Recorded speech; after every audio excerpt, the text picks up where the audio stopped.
Why should we care about free speech? On college campuses, students clamor for restrictions on speech that they consider offensive, hateful, or disturbing.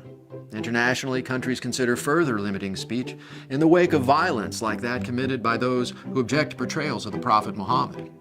In the American media, many commentators question whether such offensive and provocative speech should even be allowed. And why should it? What good does it do to let people offend others' deeply held religious beliefs? What good does it do to allow people to say racist or bigoted things? What about homophobic slurs, or remarks demeaning towards women, or any other nasty, hateful comments that you can imagine? Wouldn't our country be a better place if we shut down that kind of speech? No. Freedom of expression matters precisely because it allows us to voice and hear unpopular and controversial views. You don't have to like offensive speech. In fact, you should feel free to vigorously denounce and criticize speech that you see as wrong. But when people resort to force to prevent or restrict expressions that they disagree with, they undermine the very principles of freedom and tolerance that they claim to defend. When we allow the open expression of hateful opinions, we create opportunities to publicly refute them. The U.S. Supreme Court has upheld the right of neo-Nazis to march through Jewish neighborhoods while expressing acutely offensive and distressing views.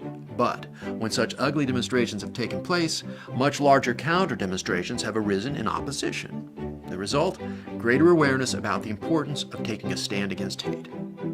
Allowing offensive speech also matters because it promotes the progress of human understanding. Some expressions, once widely denounced as offensive or even dangerous, have won vindication and become received truth. Whether it was scientists like Galileo challenging religious dogma about astronomy, abolitionists calling for the end of slavery, civil rights leaders demanding an end to Jim Crow laws, or gay magazine publishers whose work was labeled obscenity. Speech that authorities once tried to censor has instead contributed immeasurably to our culture. When authorities seize the power to silence offensive views, they also of necessity seize the power to silence dissenting and minority views. In effect, censors pursue a policy of ignorance by design.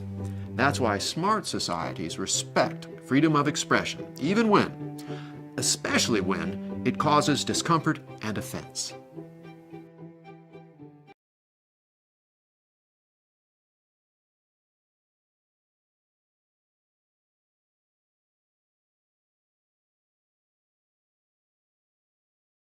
Why should we